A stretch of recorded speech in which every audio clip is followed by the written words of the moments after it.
Hello, and welcome to this episode of It's Not You, but Sometimes It Is, where real leaders talk about the real crap they faced. And this episode is truly exceptional.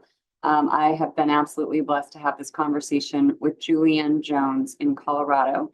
And this episode is truly an exploration of incredible resilience. And Julianne was really brave and bold in her conversation with me, really vulnerable about one of the most incredibly difficult adversities I can ever imagine experiencing, and how she took the pain and the challenges she faced and really applied the lessons learned to her leadership and her ability to lead others and empower them. And it's just an incredible conversation. I know you'll enjoy it. So, welcome to the episode.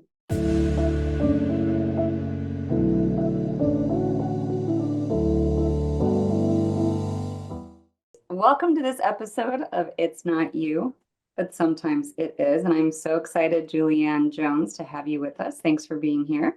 Thanks for having me. I'm excited too. It's been a pleasure. And Julianne, you are the COO of the Eye Care Center of Northern Colorado. You got it. I got And it right. you got so there are others that don't have quite the same level of care. So we say that we put the care in eye care. There's a lot of Okay, similarly named companies, but we are the Eye Care Center of Northern Colorado. awesome. Okay, Yep. thank you. And you have already had a pretty awesome long career. And so I am really excited for all the stories you have to tell us of resilience and learning things the hard way, like we like to talk about on this Truly. podcast. So, can you first give us a little bit of a background of the arc of your career? What led you to this company, and just a little bit about the mission of the company? Sure. I actually heard a quote earlier this week. It was Gary Brecka, and it was a quote from his dad, and it was life happens on the way to doing something else. And I thought, wow, that's exactly what happened to me, both in life and career.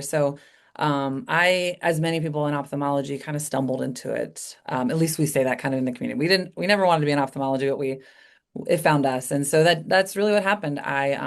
Shortly after college, I went to Ohio University, Ohio, my whole life, but felt a pull to go somewhere else, do something else. So my best friend at the time was in Virginia Beach, and I thought, you know what, if she's at the beach, I should also go to the beach. And so I packed up my car, despite my, parents' probably better judgment, but packed up my car, drove down to the beach, slept on her couch, couch surfed as a lot of eager, energetic young people do. And I interviewed at the time at every TV station in Virginia Beach area, Norfolk, because I really thought I wanted to be in broadcast and marketing and advertising. And so I was like, I'm just going to walk into TV stations. I'm going to get some type of a TV station job. And one, I ended up at the ABC affiliate, WVEC Channel 13, it was at the time.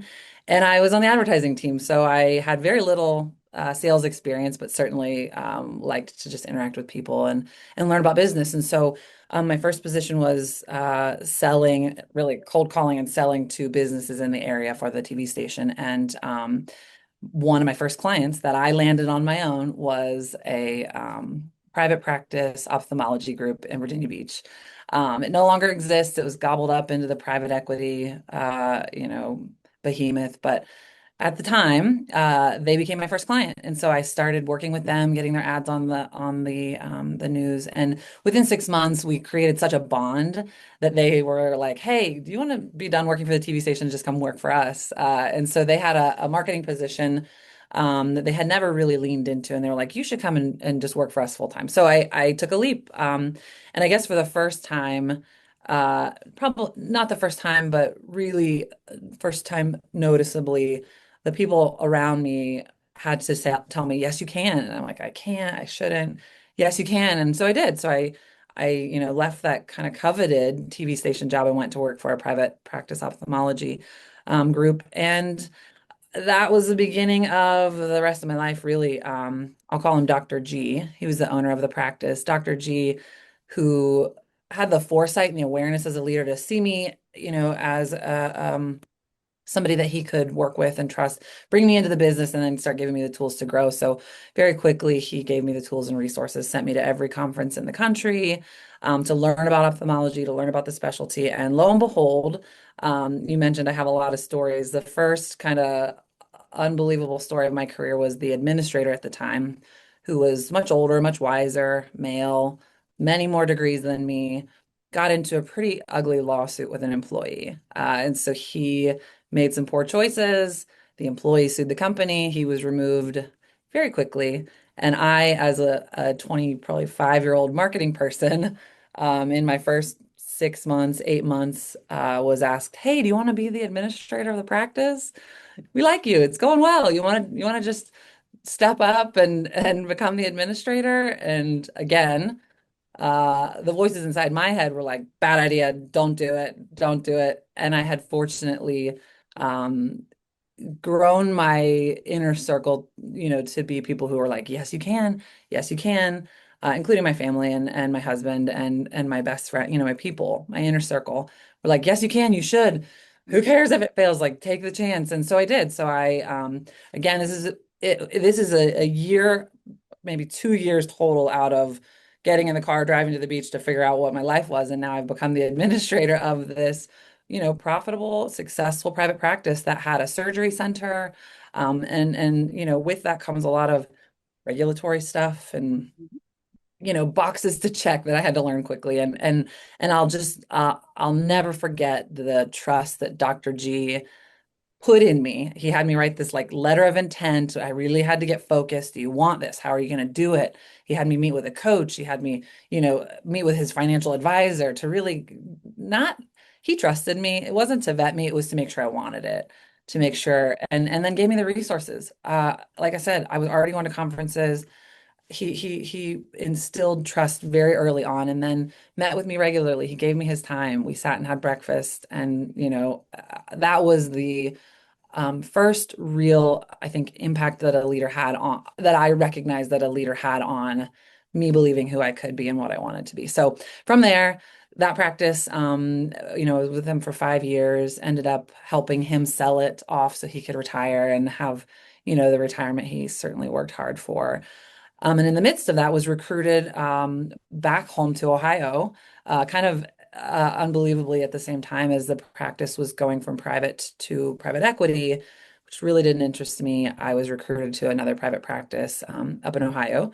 And we could talk a bit more about that probably later, we get into it. But from there, ran that practice, dealt with a lot of things that private practice COOs deal with. And then on to I'm now out here in Colorado, so a couple stops along the way, but I've really been kind of uh saying yes to each of these kind of stretch positions because my something inside, and I used to kind of describe it as like the wind, there's something. So, energy, spirituality, whatever it is, but there's been something inside me, which I think I'm now identifying as my intuition, is my ego, as we are talking about, Meg. There's something inside that has given me the confidence, the intuition to say yes when these opportunities, both that I stumbled on and that were made, come about. So that's kind of I mean, that's been 10 years of a lot of stuff, but it's really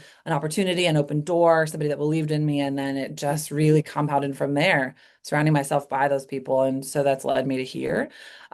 We are, I don't know if we're the largest, but one of the largest multi-specialty private practices in the state. And I think I read by like 2040, over 20% of the population will be over 65. And so we are serving, that's our main patient base, patients who need ongoing care for any number of disease-related process, but also just people who are seeking longevity and want to keep their eyesight as well as they can for as long as they can. So we are growing rapidly as that population grows, and Colorado is certainly a great place for longevity and health and vitality. So really trying to help as many folks as we can preserve their eyesight again through medical or preventative treatment.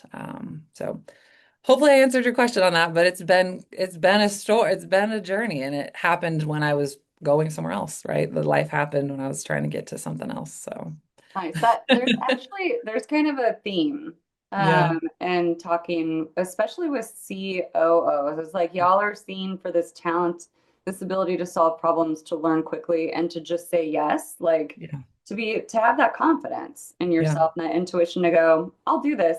And you guys are kind of recruited and told you can do this. And I've seen that Yeah. as a theme That's with you all. interesting. I Yeah. believe, I mean, it happened. It happened. I could have almost, there were points where I'm like, I don't even know why I'm taking this interview or why I'm talking to these people. And it's like they did, like, we need you. This is, you're exactly right. And that's hopefully something that I'm teaching those, I think that I have the same talents, that Hmm.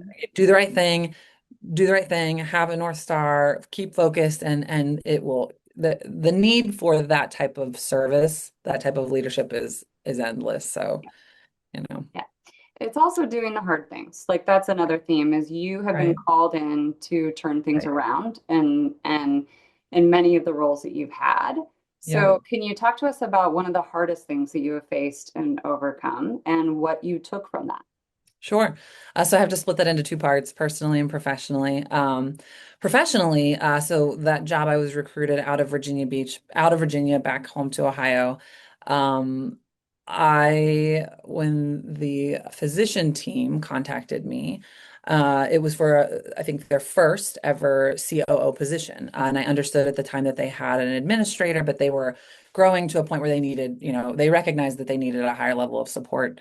Well, after a few conversations, I started to really get a picture that the administrator that was there was not aware that the company needed a higher level position and that a higher level position was being recruited. And so I went to, I flew up there for my interviews, a couple day interview, and again, had a couple realizations that this poor person has no idea that I'm coming in to essentially become her boss. And she's unaware. She's been here for 10 plus years. She's been told she's doing great. She's as many of these private practices, these administrators, these people become the key holders. You do everything. You give your life and your blood and your sweat to these places. You do the dry cleaning. You stay when there's a flood. I mean, the things that people in these positions, which in smaller private practice is typically an administrator rather than a C-suite person.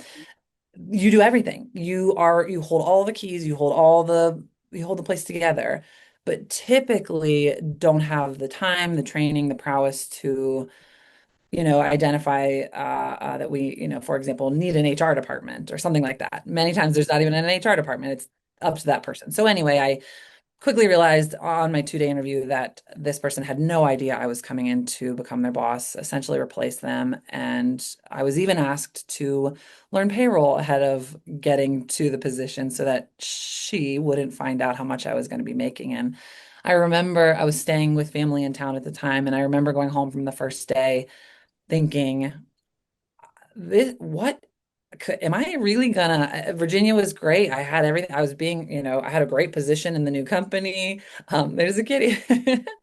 What is this the right thing to do? Can I do, I started questioning myself because I hit a wall that I think was running counter to my what I call internal compass, my Yeah. integrity, honesty, direct communication. And Mhm. she was a result of people being busy and people working hard, and she was a result of good things, but no one taking the time to give feedback, be direct, have hard conversations, say this isn't working. Let's get you there or get you in a better seat. And so I then made the choice after probably a sleepless night that I remember telling my husband, I remember telling my family, I'm gonna go in and I'm gonna tell her. And if that blows this up for me, I already have a ticket booked home. I have a great life in Virginia. I don't need this. And so I went in and I said, hey, look, woman to woman, this is what's going on. Uh, Without all the gory details, we sat and cried. We both cried. Here I am. I'm a young professional, young mother. She had many years of wisdom and experience on me, had worked her butt off for this great place. And it was a great place, great doctors, great, but they just hadn't been intentional about, their leaders, their leadership. And so she said, you know, if you want to come, I'm with you. And I said, I do. I do, and I want to be a partner to you. And so I recognized what she was. I recognized what I could help with. And we literally decided there in that interview that we kind of against the world, you know, I was like, we could be partners and we could really make this great.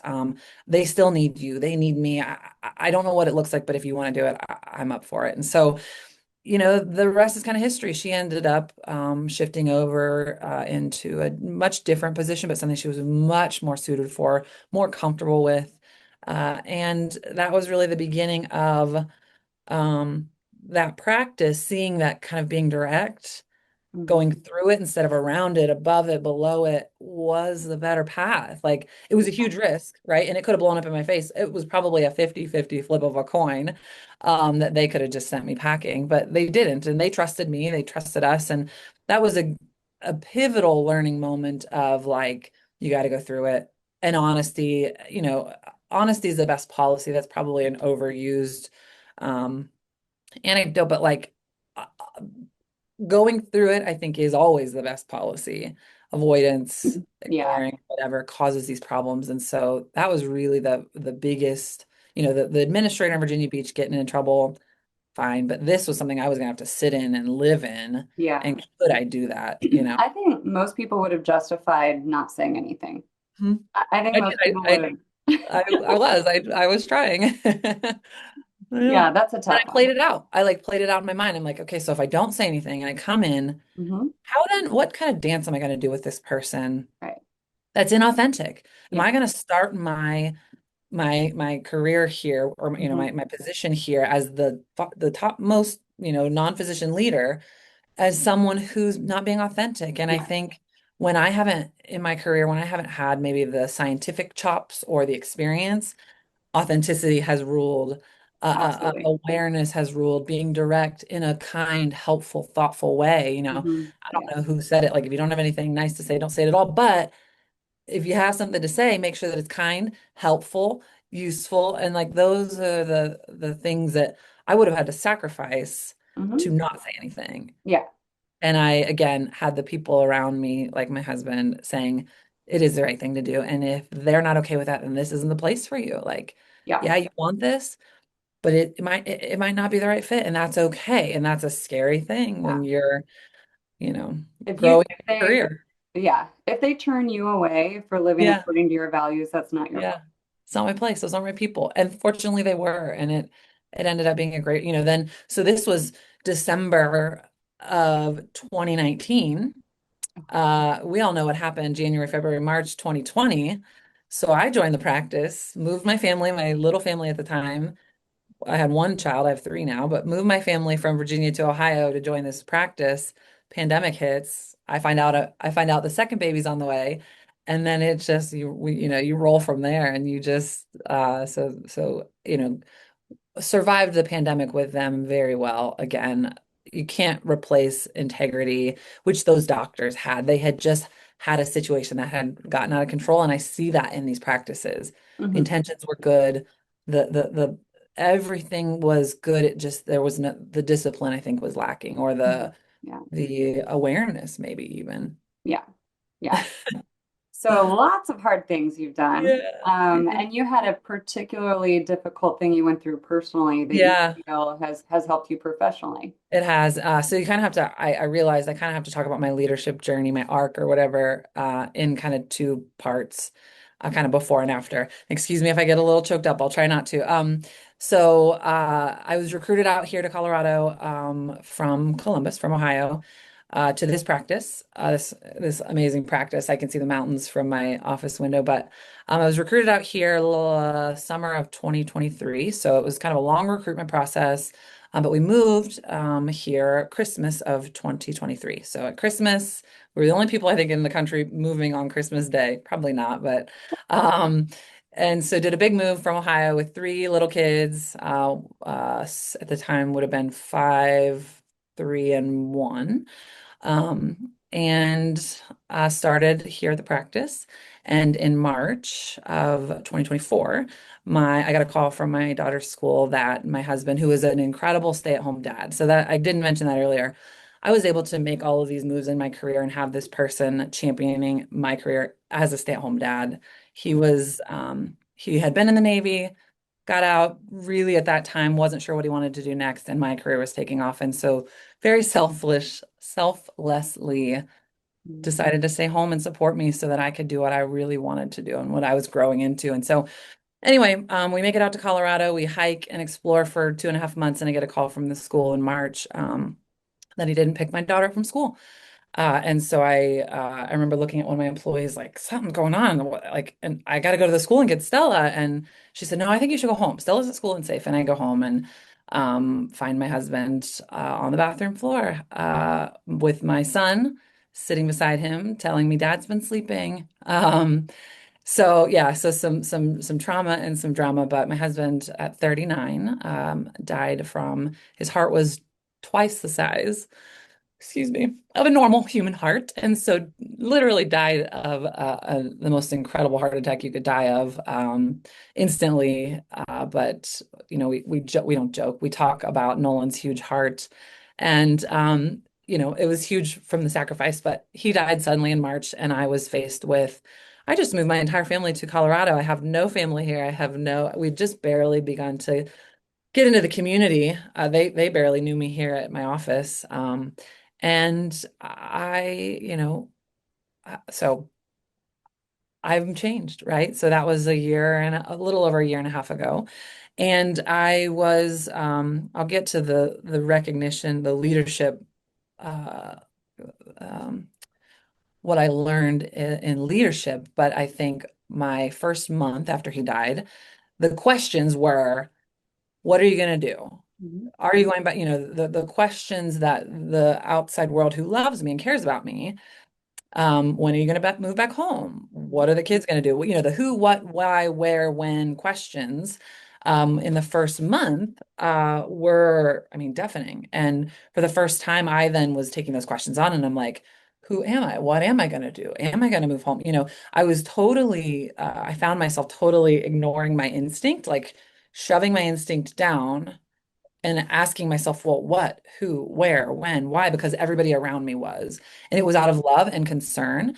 I felt for the first time in my life really helpless. Obviously, that's a traumatic event, but again, mentally, I felt helpless. People were doing stuff for me.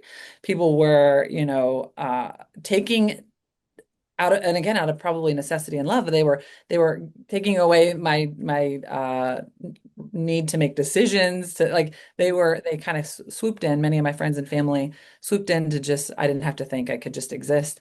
And I remember like feeling like I was going crazy, and I remember saying like, I'm not handicapped, guys. And again, grief is a very intense thing, and we're brushing past it. But I just remember thinking, I've trusted myself for, at that point, 35 years. My instincts are telling me to stay in Colorado, to go back to work, to keep the kids in school, my instincts.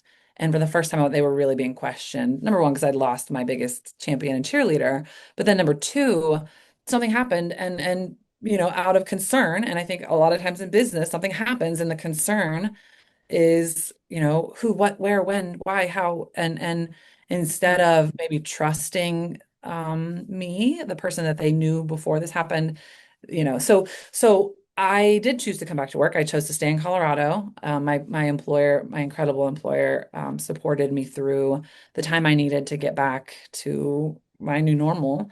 Um, I think I had had just enough opportunity to really show them what I had in those, 2.5 months, that they were so gracious to support me through this and welcome me back when I was ready. But when I came back, the alternate reality that I lived in,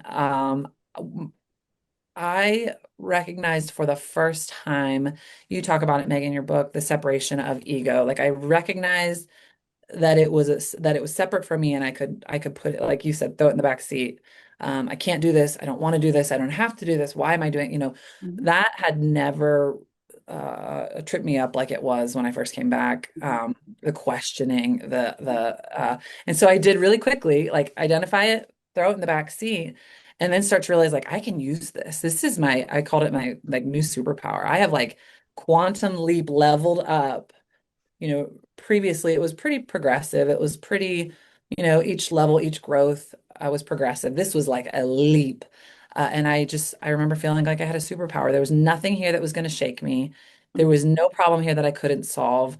And again, I just became familiar with your book, but I'm like, bring it on. Like I'm hungry now for adversity because I've literally been to the bottom. There's nothing that could be worse than this. I want to make the best of it. I Mhm. want to help other people. And I just it was a whole new mindset. And what I recognized just recently is that when I have treated my managers, or when I've recognized leadership treating like their mid-level managers like I was kind of treated in my moments of grief. Why are you doing this? Where are you going? What's happening? They begin to question themselves. They begin to, their intuition, the reason that I have them in that role begins to break down, or for whatever, however they got to that role, their Mhm. experience, their whatever. When something happens and our leadership begins to treat them or ask those questions, they question themselves. And I really had this aha moment of I'm you know I'm what's the word, I'm treating them like they're I'm handicapping them.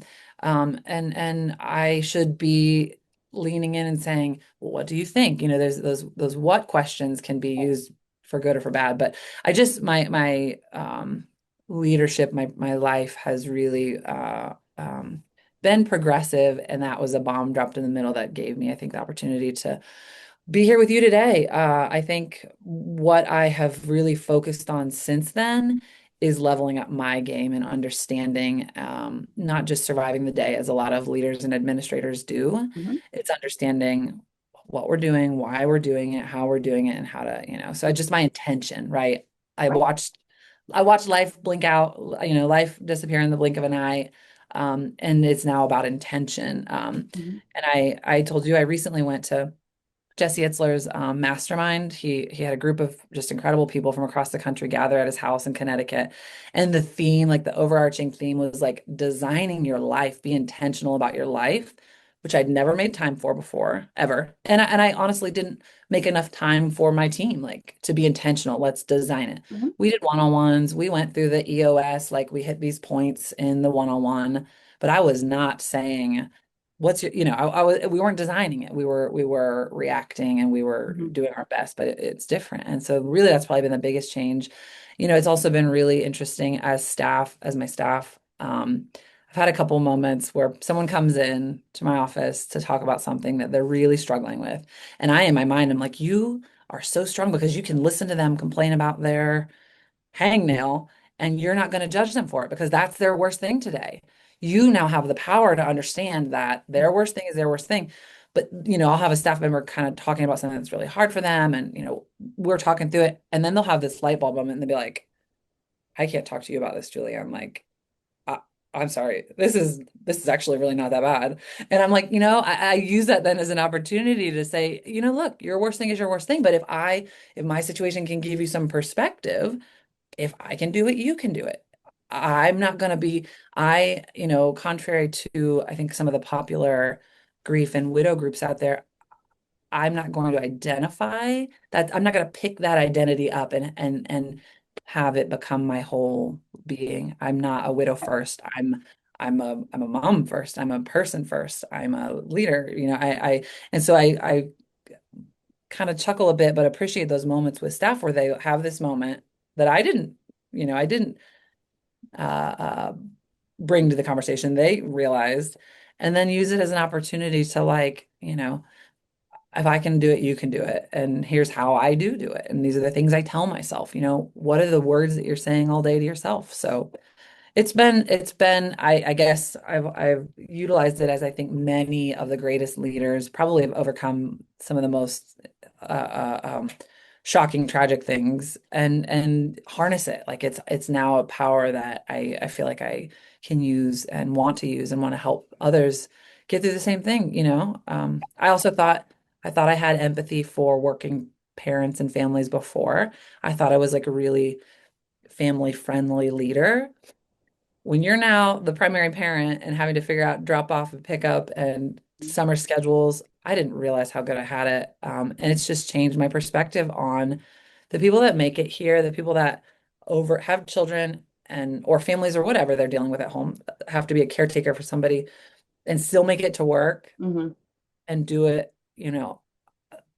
my respect and my awareness for those people is just Yeah. exploded. So, you Yeah. know, I mean, you went through one of the hardest things anyone could ever go, yeah, yeah, right? And that's the definition of resilience is you can yeah, go through something incredibly difficult and bounce back. yeah, But you don't just bounce back because you're not back. You're given a gift. yeah, You were given a whole bunch of, you leveled up, right? So you have yeah, more empathy.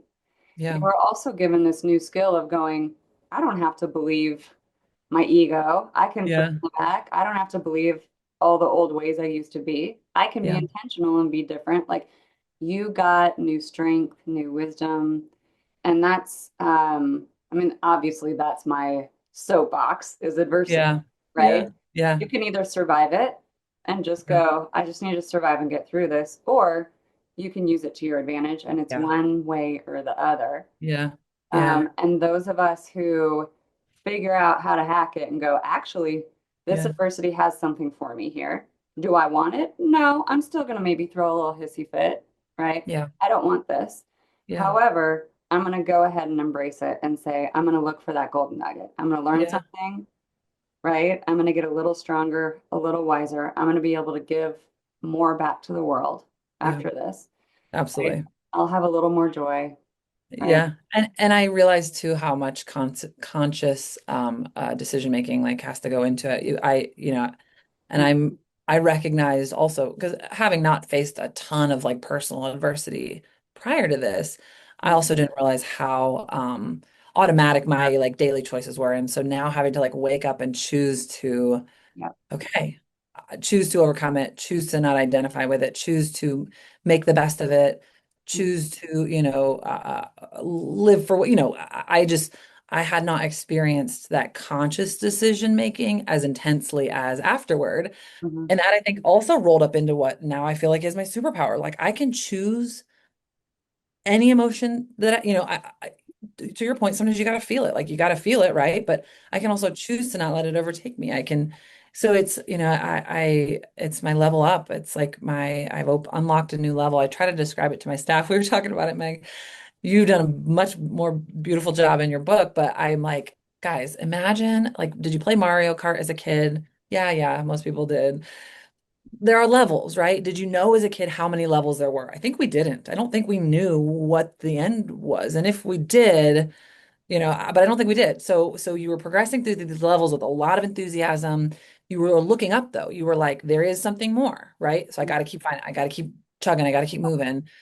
And you were told by the game or by whoever that there was more. Keep going, keep going, keep going. And I tried to apply that to like life. I've had staff ask me like, how are you there doing this and I'm stuck here?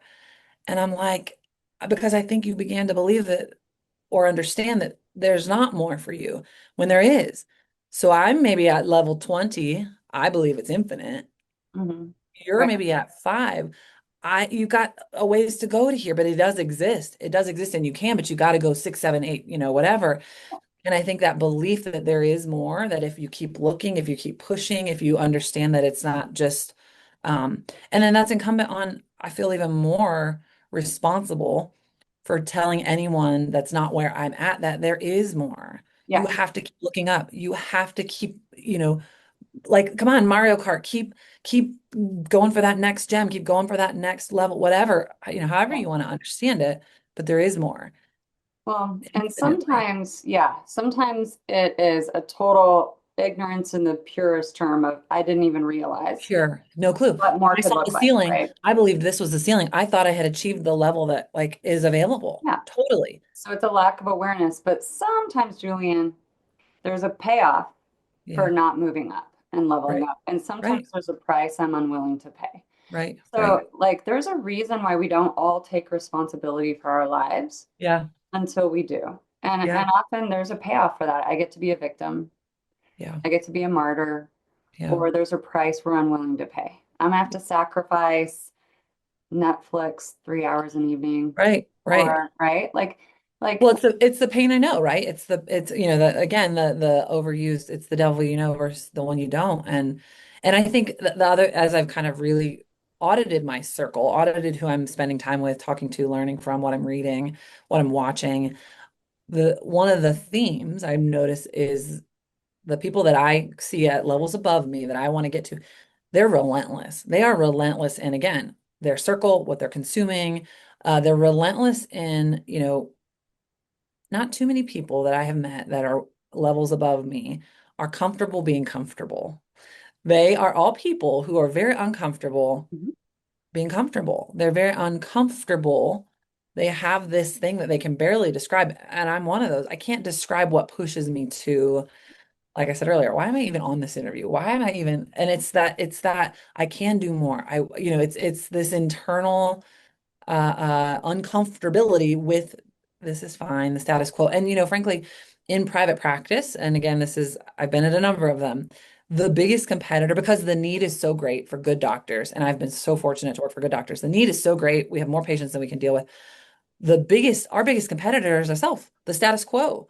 The status quo, and this is comfortable and this is fine, is our number one competitor. And that's what I'm yeah, seeing in those people, to your point, that are very comfortable on a level, maybe even if they do know that there's a level up. mhm, And again, the theme of, as I've really audited my life and my what I'm consuming and who I'm with, the theme is they're very uncomfortable being comfortable and they want to get a little uncomfortable. mhm. Like I said, I'm again reading and consuming a lot of different stuff, but David Goggins and Jesse Itzler talk about, like, get if you're not uncomfortable, if you're not in pain, like, then you're not going hard enough. So I just, that theme is really starting to resonate with me, and now trying to figure out how to teach that to people, or how to train people in that. And I think it is like by showing them to a degree, and by being honest and saying, like, I have, using my own life as an example. I now have, I have to hire a babysitter for the first time in my life. I have to make excuses to go to this, not excuses, but I have to. So here's the pain that I'm dealing with, and this is the uncomfortability that I'm dealing with to maintain Right. my life. But Yeah. it's worth it. Like, see this, feel this, know this. It's worth it. Yeah. And a good lesson from neuroscience helps me have a lot of grace for myself and other people So much because grace is the, your brain wants status quo. Okay. yeah, Your brain doesn't want you to be uncomfortable, and that is how it operates. And it actually resists anything other than what you already know, and it yeah, resists anything that's going to require work. yeah, So, like Mel Robbins says, like motivation really is a myth. It's very rare that we're going to be inspired and motivated. You just have to willingly move into yeah, pain.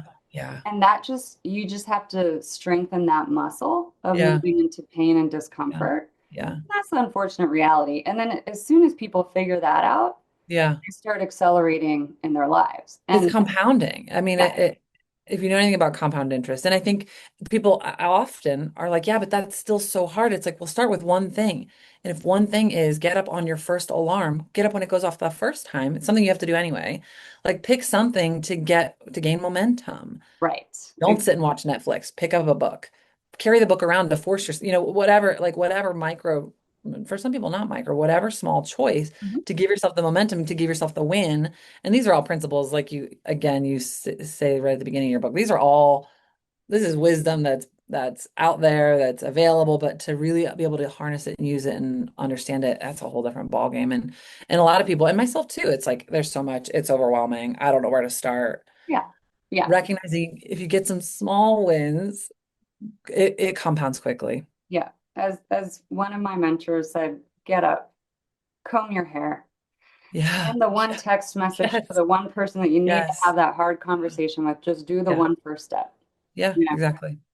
So, we normally get into a lot of talk about Yeah. bad bosses and cultures, but Yeah. and Yeah. we're running out of time. I And for know we've me, this covered a has lot, been, but yeah. yeah, but this has been like such a good talk about like the deeper insights into resilience and really inspiring. And we keep landing back on this, like, but what are the practical Yeah. takeaways of this Yeah. stuff? So Yeah. I'm really curious, Julian, my last question for you is if you could go back in time, like 10 years, and talk to yourself, what advice would you give yourself? Gosh. I guess something I even struggle with now, and I had a friend point it out recently, the intuition that is inside, and sometimes it's louder than at other times, to listen to it, and not at all cost, but to not question myself, to not to even now. I was with a friend a couple weekends ago who's part of this kind of newer community I'm building around myself. And she asked a question, and I said, "Well, I think." And she's like, "Well, you think? Or you like, facing the insecurity?" And I think you had a guest recently that talked about imposter syndrome, but really it's being okay with feeling confident. Like I would tell myself it's okay to feel confident. That doesn't make you conceited. You can be two things can exist at once. You could be confident and be honorable, have integrity, do the like you can both, more than one thing can exist at once. And I think I would tell myself confidence is okay. That thing that was built into me, I think I know as a child by two incredible parents who are also business owners. They built confidence into me in ways that many people probably are not as fortunate to have, and to trust that, not to question it, not to say, well, I don't know why. I real quickly, I mentioned going to a mastermind conference, a leadership thing recently. And when I got there, I remember telling people, I don't even know why I'm here. I was going to try to get my money back. I was going to not get on the plane. And to have people say, like, stop, you know exactly why you're here. You're just afraid to admit it and say it. And I'm like, yep, you're right. I know exactly why I'm here. There's that thing inside me that I was getting comfortable, and I needed something. I needed something more. I needed to, consume something different. And so I would tell myself it's okay to be confident. Confidence doesn't equal arrogance, which I Mhm. think is what I was very afraid of. And to trust my intuition, not to question it, not to, check it. Surround yourself with people who can help you check it, but don't dismiss it, and trust it. So that's what it would be, I think. Awesome. That's very wise words from someone who's Uh, been through a thanks. lot. Yeah, So thanks. thank you again for the very authentic conversation. I can tell that that's Likewise. a core value of yours, and thank you It for is. being with us. Likewise. Thanks, Meg.